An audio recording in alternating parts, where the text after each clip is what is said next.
And set having already been removed.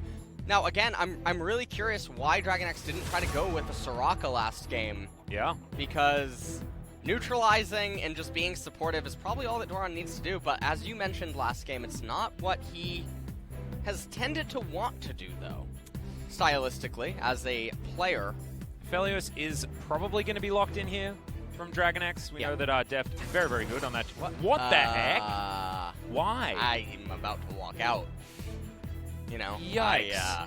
That's, I think Summit is even confused as to what is going on, but maybe they want to see if SANDBOX will walk into some sort of a I have no idea, actually.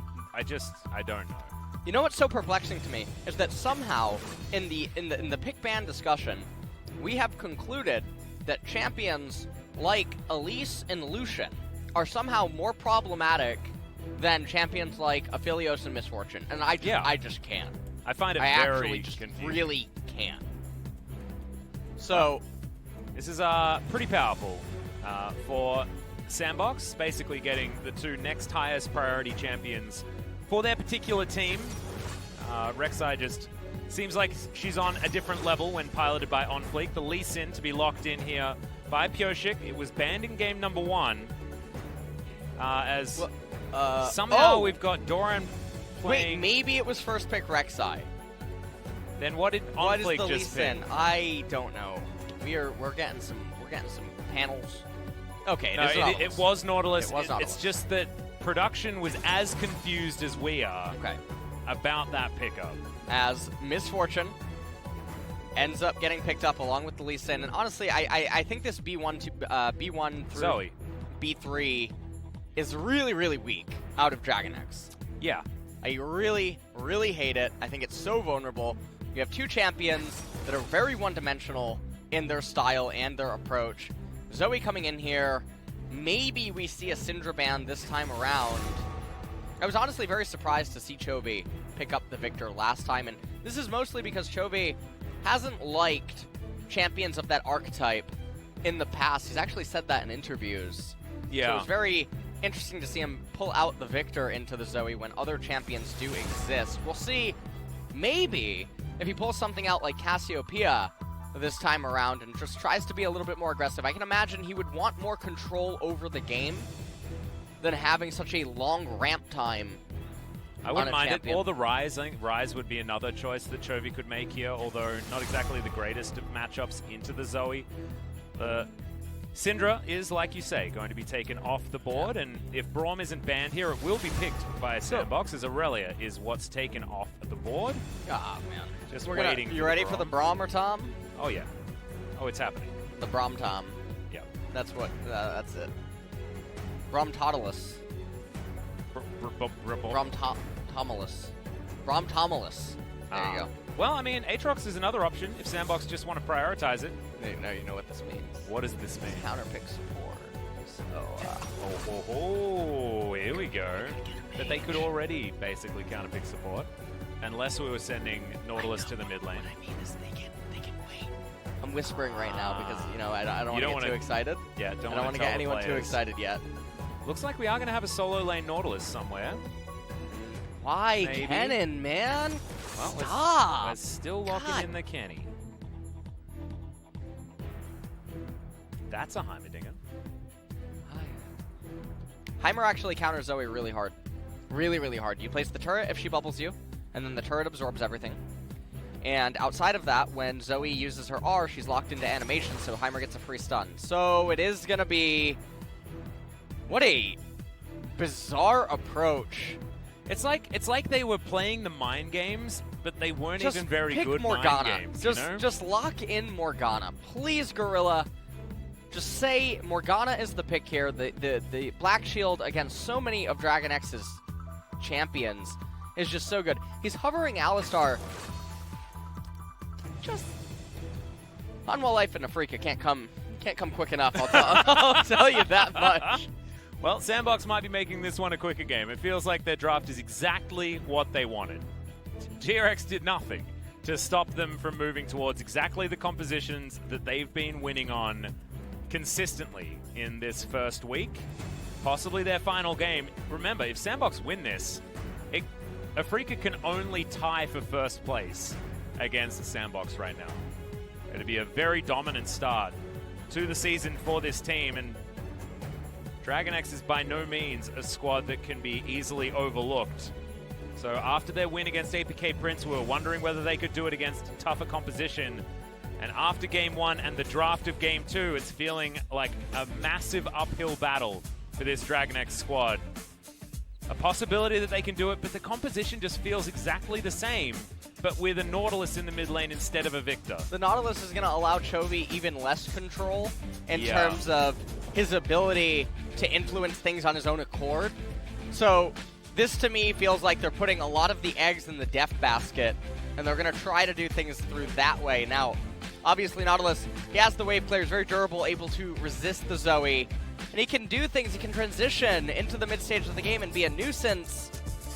And with the Thresh and the Nautilus, they do have a lot of obnoxious CC in lockdown, but just not the kind of approach I would expect out of DragonX, and honestly, it leaves me very surprised, but we'll see what they do with it. Yeah.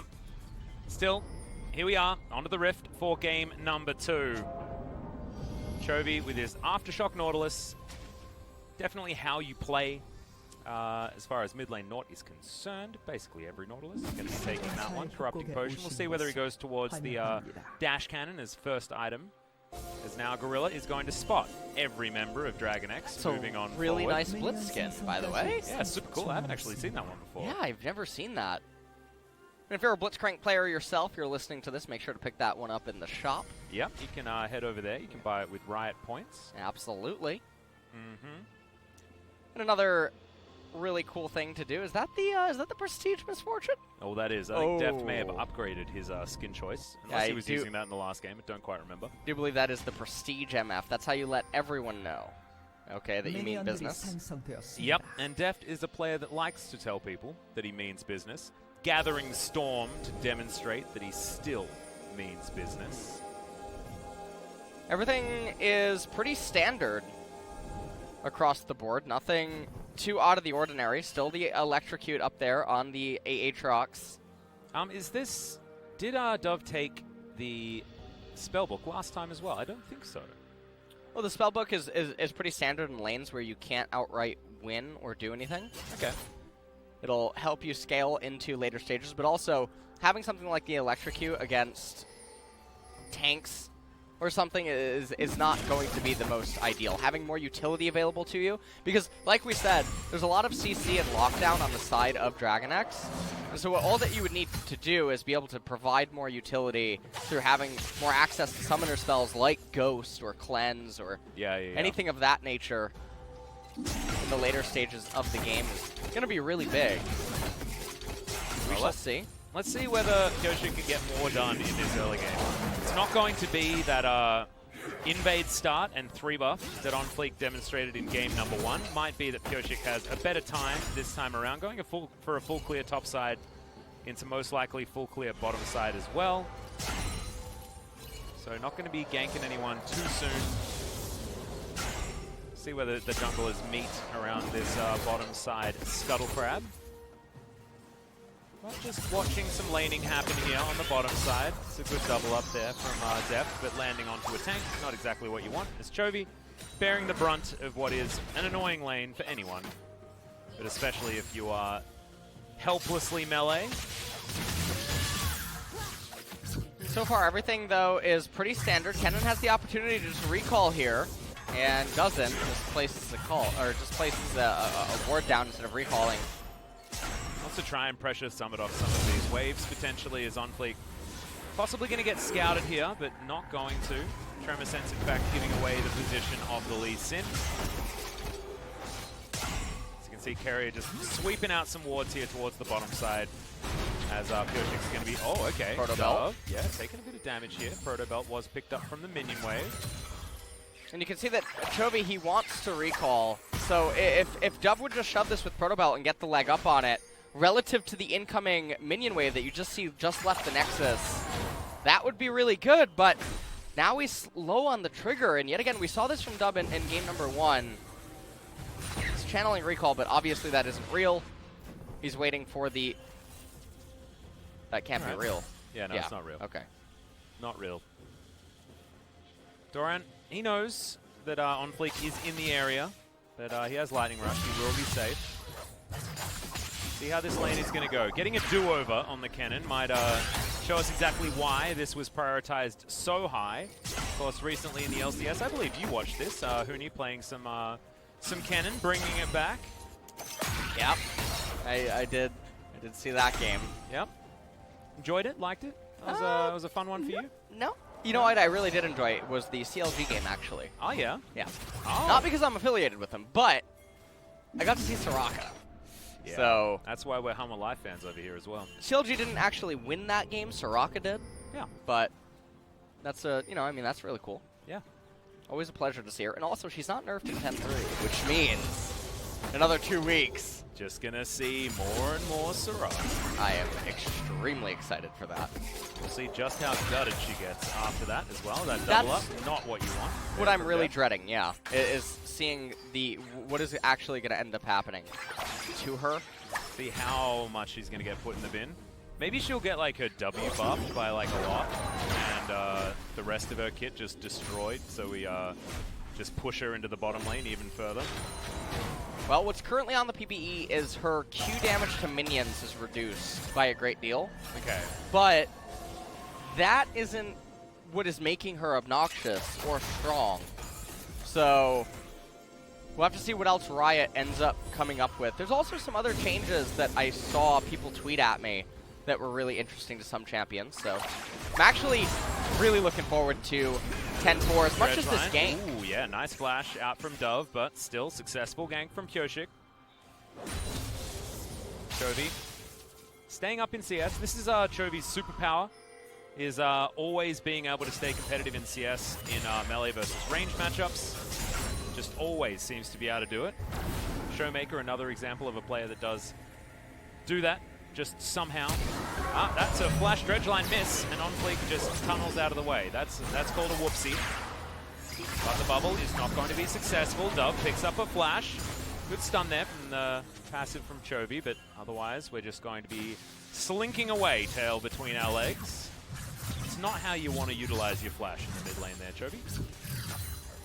Now Cannon's going to end up recalling. OnFleek's been pretty quiet so far this game, currently ahead by about a camp.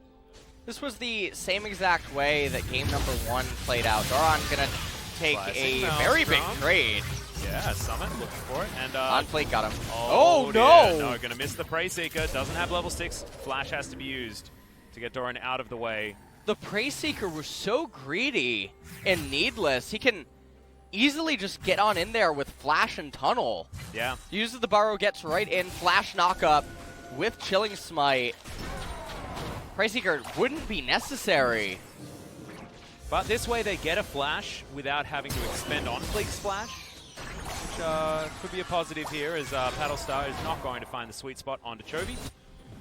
And he's going to be A-OK. Summit can just recall right now, although there is a Scuttle Crab up. Maybe he's going to go over and pick that up himself, as OnFleek is going to just get his red buff, and then I assume his Raptor Camp. So, a very slow game going on. Yeah. Oh, there's a hook from Gorilla, as we're just going to chase after them. Carrier was expecting a juke. Gorilla says, nope, not a bad juke in this game. If he wasn't expecting a juke, he was just straight up throwing the hook into the wrong direction. But now that the lane's underneath the turret, everything's just easy here for the SANDBOX. They should be losing their blue buff. Kyoshik going to come in, help tank that one up, so good steal. And will deny Zoe a blue. That's great news. Gorilla comes on over, puts down that ward, spots Deft moving back to the lane. Not going to spot Carrier though, who's moving up towards the mid lane to help clear things out. Now going to be heading towards Shelly to see whether there's vision in that area as well. Alright, Moonlight Vigil just avoided by Deft. Good footwork from the Misfortune. That's why you buy the early brown bags, ladies and gentlemen. Well, will help you avoid some of these skill shots. Goal score is dead even currently. And it's interesting because you talk about, you know, games being even and things like that. I don't think we're necessarily experiencing any one of these compositions necessarily coming out ahead just yet. Both of them very strong in the mid game if they can play the game the way they want to. Yes. So SANDBOX very fast and loose. DragonX more about getting those team fights, advantageous flank locations for the cannon and things like that. And Chovy being able to play frontline is going to be the difference for this composition. DragonX probably favored if we get to a late game scenario. But otherwise, both of them happy with fights around the mid game.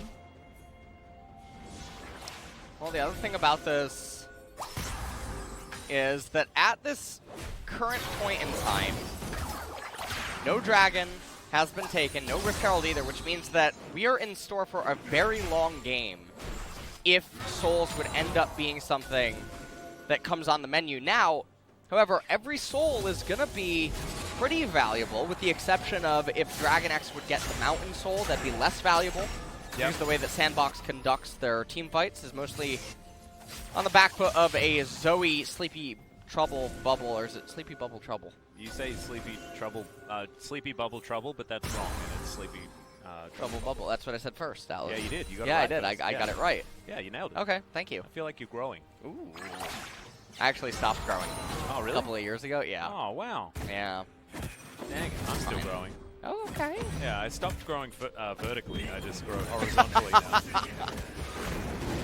Pyoshik diving onto this Cloud Drake. We're hoping that a Mountain does come up as the next one if we want to get these spicy Drake options for our Dragon Soul. On fleek, throwing in a Prey Seeker, but only to see where these players are. Not going to go for anything. Hook is going to get a hook out of Leo. That is exactly what you want. Trading a hook on a Thresh for a hook on an Aphelios is a good news story. I don't even know whether it was going to hit there from Carrier, but Leo is scared enough to give it the respect that it deserves. Well, goal score continues to be relatively even. DragonX picking up that initial Cloud Dragon. It actually is somewhat meaningful. Nautilus doesn't tend to get a whole bunch of CDR, and neither does Kennen with the way that they itemize. So for those two champions in particular, it is quite big. Yeah. That's very nice, as Ocean Dragon's going to be the next one. So it will be either the fabled Mountain or Infernal Soul that's going to come up this game. And Infernal creates a lot of action for both teams. I feel like SANDBOX would be very happy with an Infernal Soul spawning this game.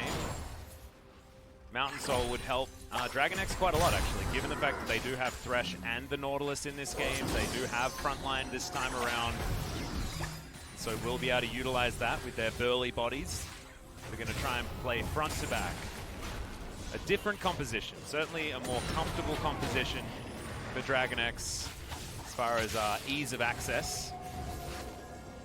But SANDBOX have exactly what they want in every single way. So it's still frightening if you're a DragonX fan.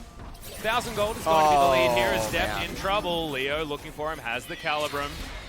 Gets the ward down. Q is dodged, but now we're just chilling in an alcove, and the heal has to be utilized there from Deft to get out of the way.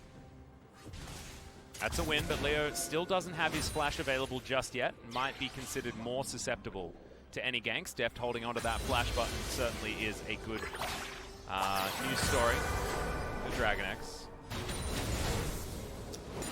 Looks like Chovy's going to be building straight into his Onion this game. Yeah, he has the Amplifying Tome. He's been sitting on it for a while, though. We'll see if he actually ends up going straight into it. As misses another hook. But we land the Q. Pyoshik, he's one on the board, nailing it. Okay, everyone's going to go wide, yep. Another hook going to Except go wide, Gorilla. but Deft is going to get picked up. Oh no! Carrier goes golden. Deft can't really get into a good position here. Has the bullet time, hasn't used it. Doran just going to get rid of Leo. That's exactly what his job is. As Pyoshik takes down the Rek'Sai on the top side. Now we've got a bullet time.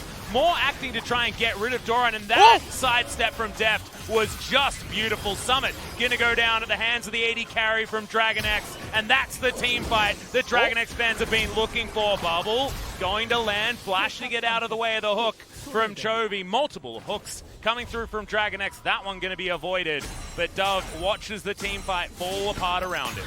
Yeah, and that was a very key actual team fight this game, as Summit, he stood in the middle of the bullet time, I think overestimating his damage on the cannon there.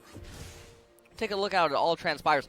Chovy misses his hook to the north, Kyria misses his hook to the south, and then Gorilla lands the hook right in the right place as Leo... that was blind. Yeah. Now, the thing about this is Leo actually takes the kill away from Summit, who had the World Ender.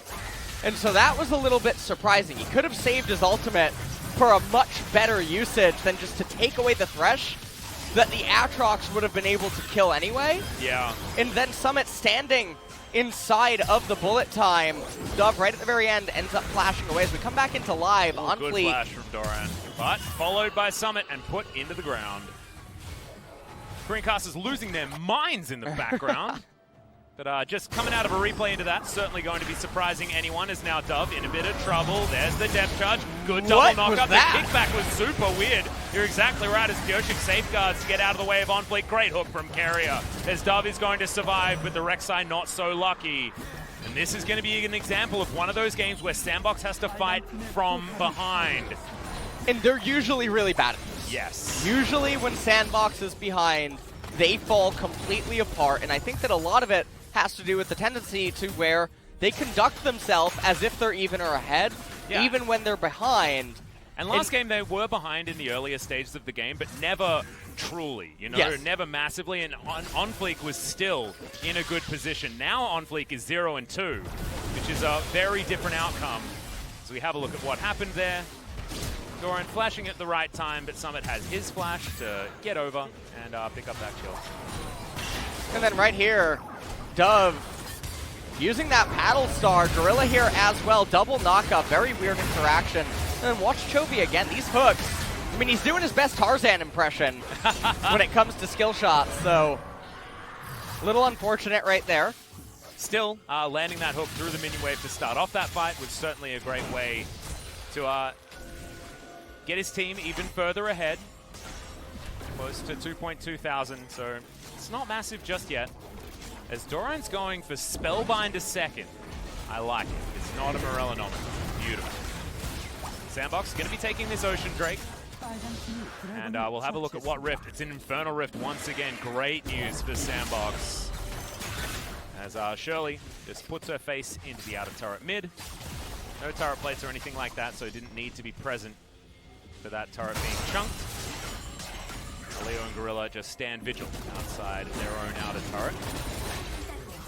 Got a little bit of roaming, and this is the time where Zoe starts to really earn her keep. Yeah, this is where she has Luden's Echo. We're starting to enter into the mid-game. And Lee Sin still a bit ways away from completing that Black Cleaver. Outer turret top lane going to be taken. Still just that outer in the mid lane before the entire outer ring is done.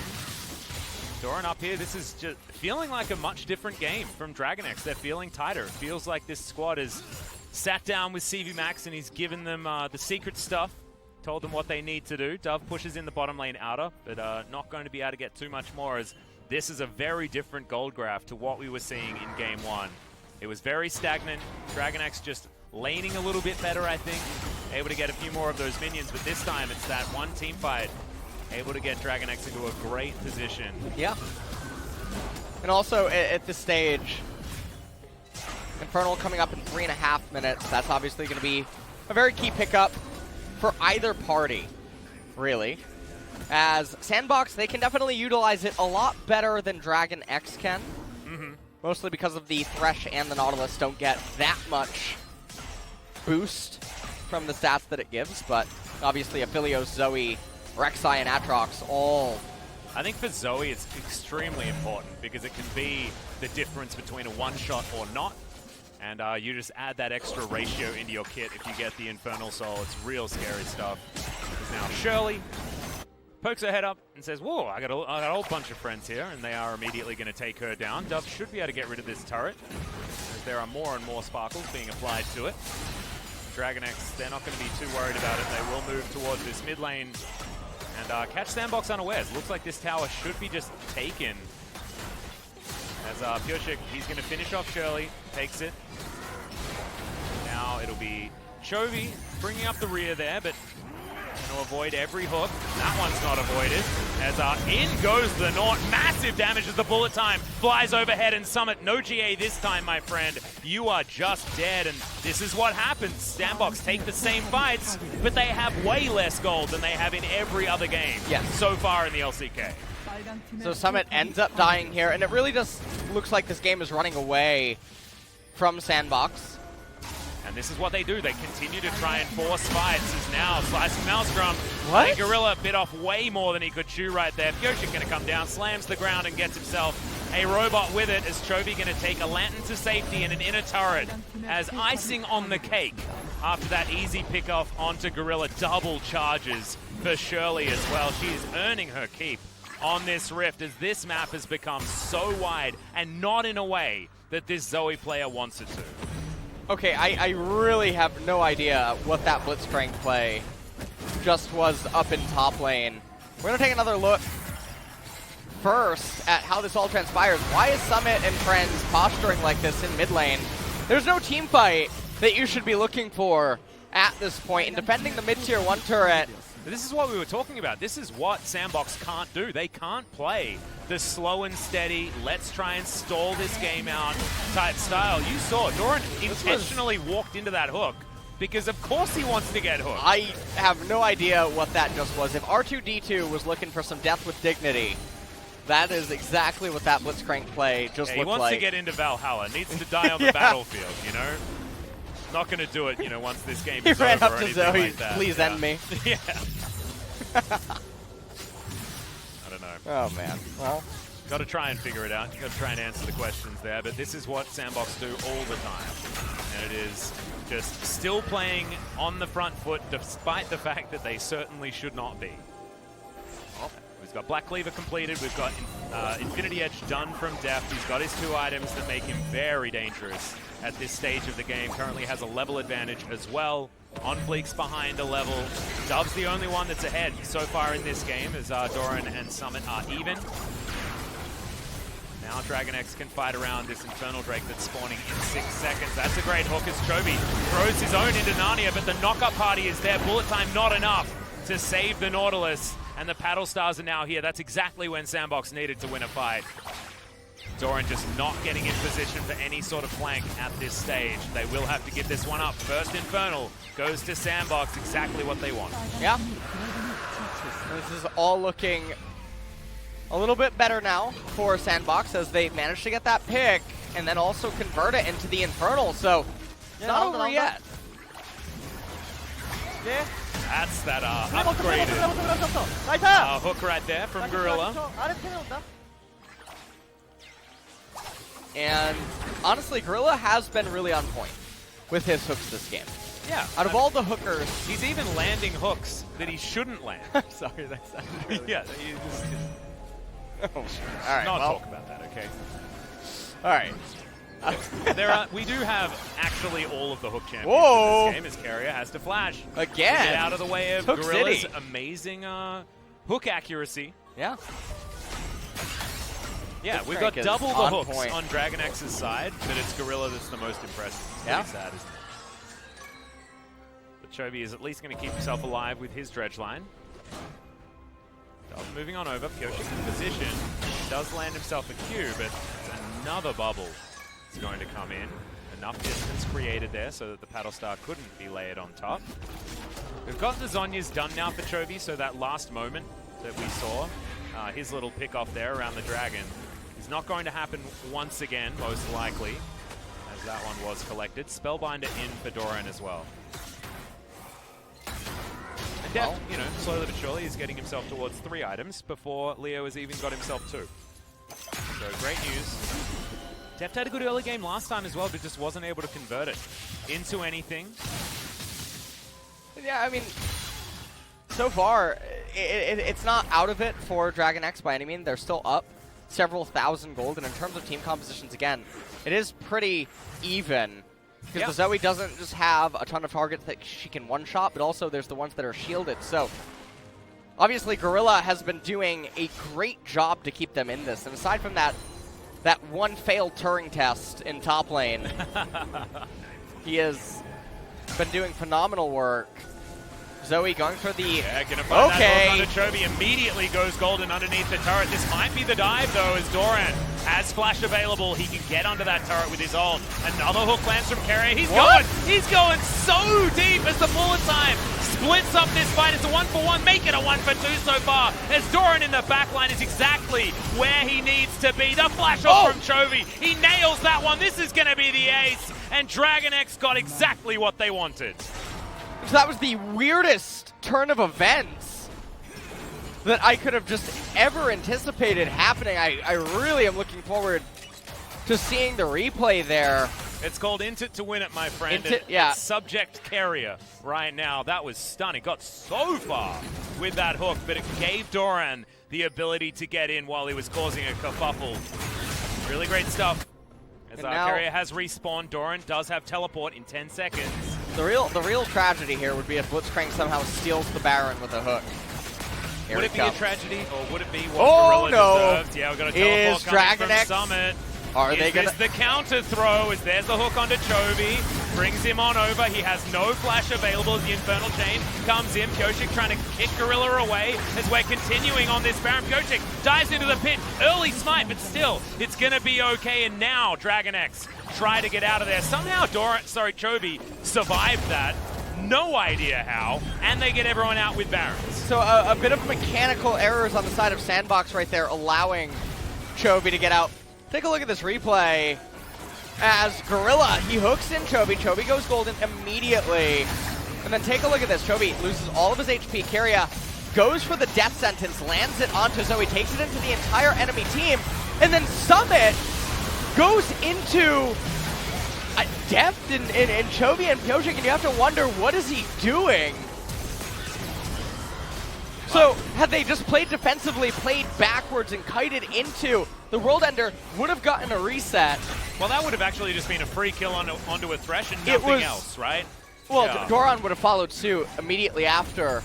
Yep. And the whole team fight just would have been conducted way differently, but Summit, sort of what we were talking about, they play the same way as if they're ahead of the opponents, and so Fatrox has more items there and level leads.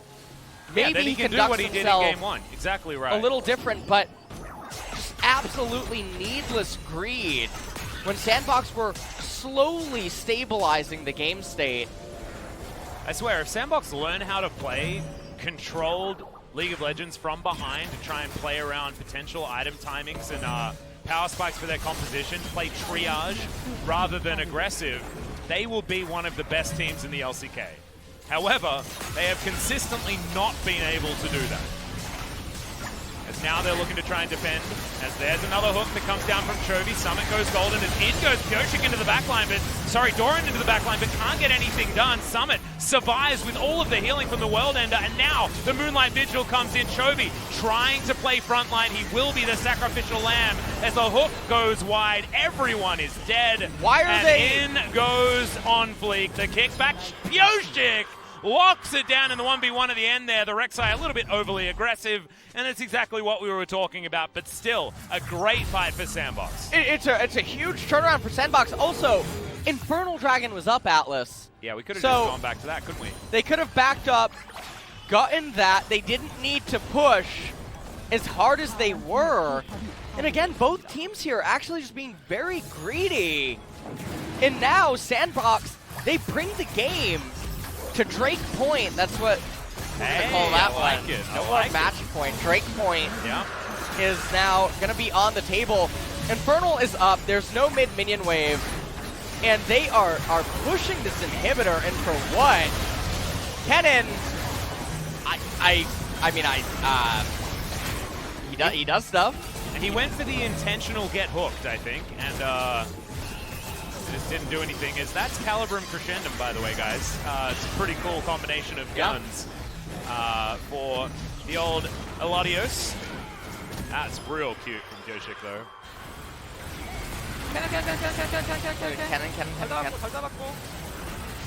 We can get them all. Listen, I got MF. That was a beautiful 1,000 gold shutdown. That could be a turning point here for SANDBOX. That could have spelled the 2-0 despite the 6,000 gold lead. You've got Baron Now, up in 2.5 minutes, and Infernal Soul being threatened by a SANDBOX squad that use it so well. Other thing about this is that the item completions have come in. Yep. So Rabadon's Death Cap now completed for Zoe. Has a blasting one as well. See what she ends up going as her next item. Doran has Void Staff completed though, and we do have the Gargoyle Stoneplate done for Chovy. There are item completions on both sides of this matchup. And Pyosik, he's got the 3 items that Elysian really wants at this stage of the game as well. Just quietly, 4-0 and 4 this game. And he has been found, especially after that last Void Rush that he managed to outplay. That was really nicely done. And the thing about Chovy getting his stone plate is it doesn't really change how Nautilus is going to conduct himself inside of a team fight all that much. He should probably be able to at least frontline for longer. Yes. With this item, but you're right. Outside of that, though, I mean, SANDBOX are still going to conduct their team fights in roughly the same exact manner. It's just going to come down to, does MF die or not? Now, fortunately, Kennen, this time around, he has the Void Staff, so it will help against some of the targets on SANDBOX. Doesn't have that Morellonomicon this time around. Is Doran getting a little bit antsy? Yep. Baron. CV Max actually had a conversation with Doran after the last game and said, what the heck was that? Yeah, he shows him a photo. Yeah, he showed him a photo of the book. Yeah. Not allowed to see that. Maybe it's the version with my annotations on it. Also, in this game, take a look at one of the real unsung advantages that SANDBOX, or well, that DragonX has over SANDBOX. 2 levels inside of 80 carry. 2 levels inside of the jungle.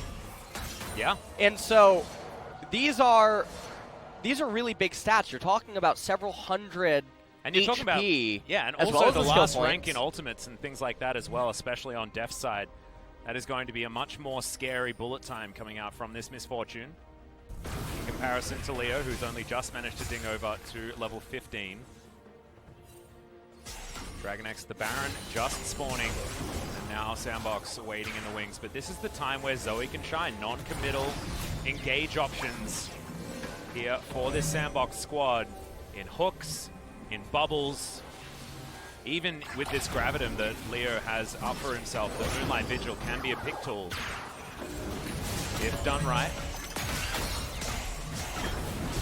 And so here, okay, Dove looking for a bubble trouble, doesn't end up finding it. A minute now until the Infernal. So this whole battle right now is Gorilla and Dove trying to do hook. Oh, Leo! There it is! In trouble, comboed out, bullet time going to secure it. That is one mistake you cannot make on SANDBOX as Pyosik gets a kick onto Dove, but it wasn't quite in position. Now Deft is going to clean up. All right, well, what was a big problem. On Fleet going to go down. That's the double for the Misfortune.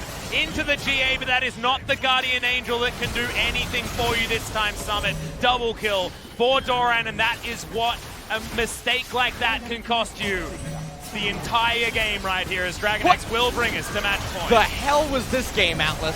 I don't know. This was called counter throws, LS. Counter throws, as this Nexus is just but an afterthought at this stage, as Chovy using his proto belt in a pretty funny way, as CV Max giving the hugs out here to Chovy and to Def. Really good play from these guys, and it's capitalization like that that can win you a game, and Chovy showing us that he still has it. And honestly, I actually don't know who to give the MVP to. Mostly because Kyria and Chovy were missing really key hooks at so many points and also getting grabbed. I guess I'm giving it to Chovy because he won the game. So I'm gonna give it to Def just because he was consistent. Yeah, I mean, you can always give him an MVP for that. Yeah. So no one can really fault you. This is one of those harder games to decide who is the most valuable player. That being said, you can certainly not doubt that DragonX kept their heads cool despite having another, draft phase that honestly felt like it went disastrously for this team, considering what their opponents want to do every single game. But what DragonX were able to do is win themselves a fight in the early game and force SANDBOX to be behind when it came to straight-up engagements in that mid-game, which normally they're so good at. But this time, because they're behind, they're still making their aggressive plays. They don't find it. That was the game-winning play right here. Yeah. That was it was literally as simple as that. And when you consider how much build-up and throwing back and forth ended up happening here, that was extremely anticlimactic. Yeah. For an ending. Comes in and like two pops everyone. This was sort of like an M. Night Shyamalan film. As, well, that was it for game number 2. So we are going We're to going the 3 distance. games. It's happening. I half expected it, not going to lie to you. I thought if DragonX was ever going to win this series, it was going to be 2-1. There's no way they take every match off of SANDBOX, but now we'll have to see whether they can keep themselves together moving into game number 3. And goodness gracious me, please, just draft different champions. Stop with this weird Nautilus priority. I know it just won, but please stop. That's what I want. What are we checking? He's going into his wallet. Okay, that's 50. What's this for? Just for my draft rant. I get paid off for the draft rant. You can keep that. That was from the heart, okay? That was from the heart. All right, guys, we are going to go to a short break. When we get back, more DragonX versus SANDBOX. Let's see who's going to be the sinner in the draft and who's going to be the saint at the end of the game after the break.